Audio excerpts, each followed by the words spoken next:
Hi everyone, it's me, Michelle. Welcome to my channel, Mad for OMAD. It feels like it's been a while since I posted. Things have been a little hectic here, so I apologize for the delay in getting this video out. So today I wanted to do my 3-month review. If you're new to me, I have been doing OMAD, one meal a day, where you fast for 23 hours and you eat within a 1-hour window. I've been doing that for 3 months now. I've been doing weekly weigh-in updates, and monthly I've been providing information, which is today, 3 months. I'll provide information on my weight loss, some things about diet and exercise, and my experience with the lifestyle, and body measurements and before and after pictures. So that's what today is going to be about. So I've been doing OMAD for 3 months now. My goal has been to do OMAD every day. However, to be honest, that's been difficult on some days, but for the most part, I think I've been pretty good. So usually the morning fasting is very easy, even up until the late afternoon. And usually my challenging time is in the evening. But for the most part, I've been sticking to OMAD. That is my goal. I do like OMAD very much. So if I'm not doing OMAD on a day for any specific reason, it's usually still intermittent fasting, maybe at the most a couple hours of a window when I'm not on target for doing what I really truly want to do. So as far as diet goes, I have not been restricting myself really in any way, but I should give you some specifics about my diet in general. So I'm not restricting carbs, I'm not restricting even refined sugars. I eat generally just in that window. I feel as though that is one of the downsides for me, which eventually is something that I will probably address in my diet, but that's just not my focus for now. My focus is to kind of get a handle on my hunger signals, to lose some weight, and add in different habits over time. So just so you understand that. So I'm not doing any restricting. I'm not counting calories. I'm not looking at macros. And generally I'm eating whatever my family's having for dinner, or whatever I feel like having. But that said, I should say that years ago, I gave up sodas. I do not drink sodas. I generally drink herbal teas. I do have coffee in the morning with a tablespoon of half and half, which is also not strict OMAD, but I'm choosing to have that. And I do not typically eat fast food. We usually cook at home, so that is also something that you should be aware of. I think on occasion we have ordered a pizza out, which I guess is technically fast food, but that's the limits of my fast food intake. On occasion, I will have something like a candy bar, but that's been like maybe 2 times out of the 3 months. So it's really very, very limited. What else should you know? So one of the downsides I think that I'm noticing over the 3 months, because I'm limiting the amount of time that I'm eating, and I'm eating a fairly good dinner or meal with my family, that sometimes I feel like I am missing out on certain food categories. Like I'm not eating as much fruit as I might eat, or even as many vegetables as might be beneficial to me. So I think that is an area of improvement for the future. I am taking note of that and trying to incorporate maybe a little bit more of that if I can. But just so you know, I think that's one of the downsides. My meals have generally been heavy carb based, but I also make sure that I always get some protein in there. So a lot of protein, a lot of carb, some vegetable and some fruit, but probably not as high of a balance as it should be. So that's generally been the story around diet, of my diet. Yeah. So other than that, as far as exercise goes, if you've been following me, you know that initially it was strictly the change in my lifestyle and doing the um, OMAD window. I was not exercising at all. I got very few steps in, below 1,000 steps a day.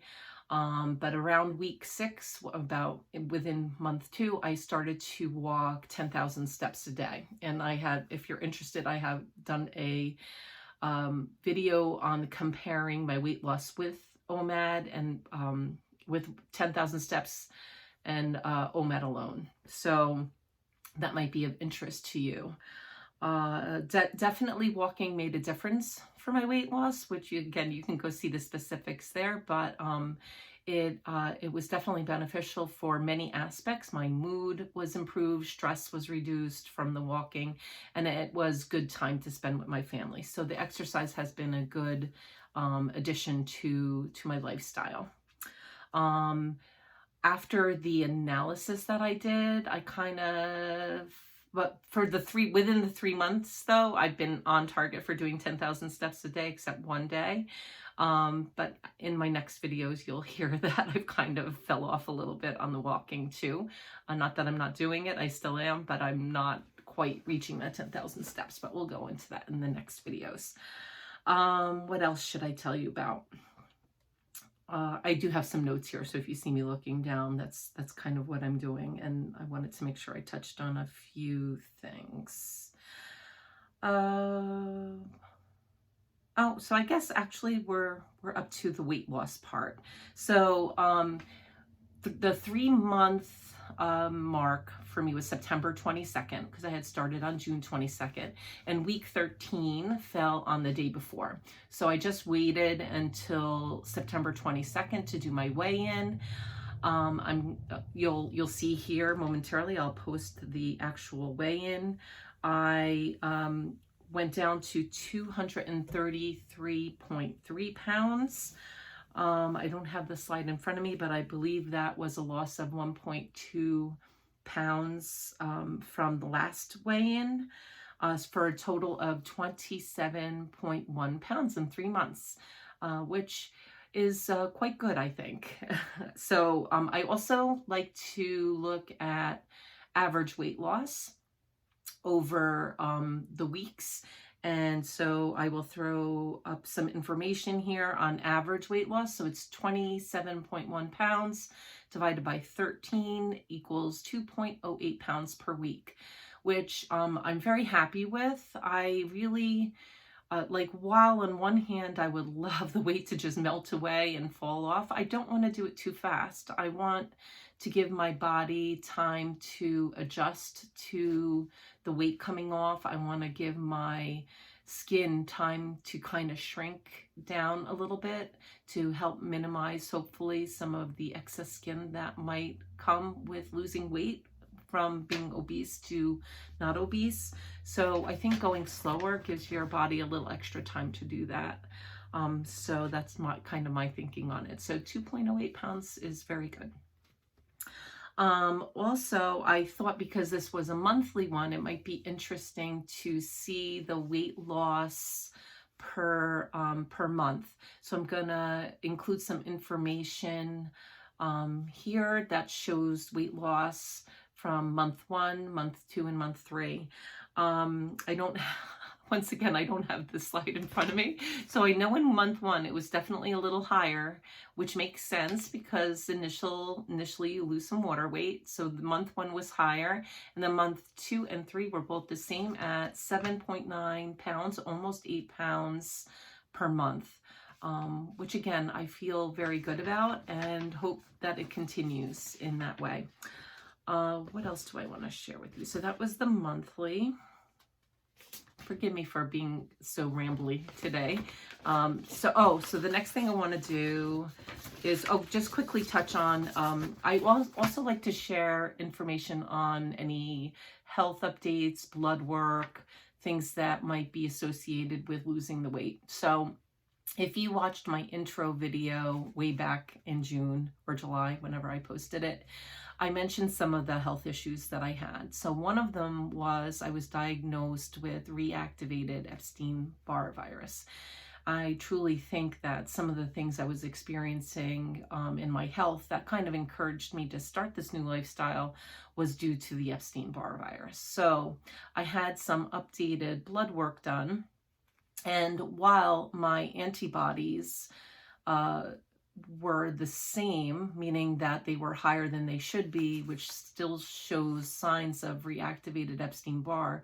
The good news is that the doctor did an additional test to see the viral load and whether or not the Epstein-Barr has gotten its way into my DNA, because I believe that it works its way into your cells and into your DNA. But the good news is that it has not modified or changed my DNA in any way, which is a good sign. So I'm hoping that continuing on this health journey will help me to kind of beat this Epstein-Barr, and hopefully even it unfortunately is something that never leaves your system, but kind of put it really far down into remission so that I stay well and stay feeling good. So then I think so that's good. I don't have any other updates on blood work, although I do have my annual physical next month, or this month, the end of this month, the end of October. So I should have some updated blood work results for next monthly review. So the last thing I wanted to go over was my body measurements. So I'll throw up some information here that shows my measurements, my initial month 1, month 2, and month 3. It includes all of them. So I'm just going to highlight the change from last month. So as you can see, I lost 1.75 or 1 1.75 inches from my chest. Figures. That was the biggest loss. On my waist, I lost another inch. I did not lose anything on my hips. Also figures. I am very hippie. I lost half an inch on both arms, and I lost an inch on each leg, my left and right thigh, for a total inch loss of 5 3/4 inches for the 3rd month, which is great. I'm happy about that. So as you can see, overall, I'm not going to go through each one. You can see it on the side if you're interested. I've lost a total of 16 1/4 inches over the 3 months.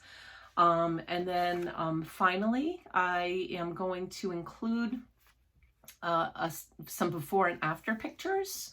And I'll include them right now so you can see. I feel pretty good about the changes that I'm seeing. Last month I didn't feel like I saw as much, but this month I see a bit more of a difference. So it's coming along.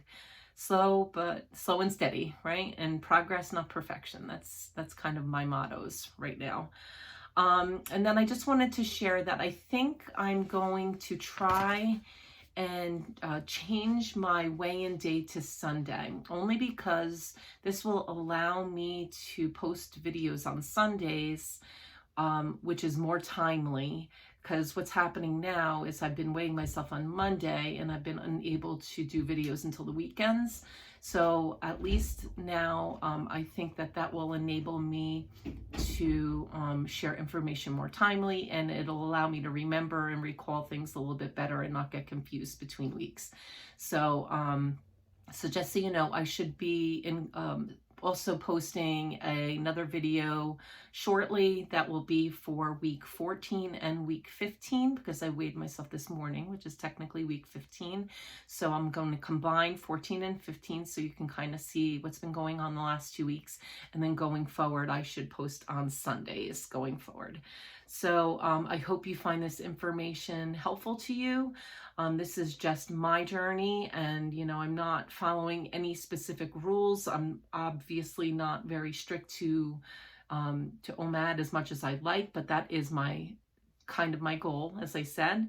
And I haven't changed many specific things in my diet, but that is part of my future change. So I hope you find some of the information helpful for your journey, and know that, you know, being perfect on a diet is not always necessary to make progress. Um, we're human. I don't want to say mistakes, but we have challenges sometimes that come and face us. And, you know, it's okay if it's not perfect.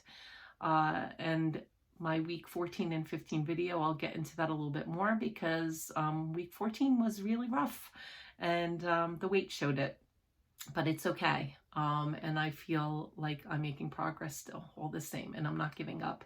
And I say a lot of that is thanks to you guys. Thank you for being there. Thank you for supporting me. And I look forward to hearing from you. Hey, have a great week, and talk to you soon.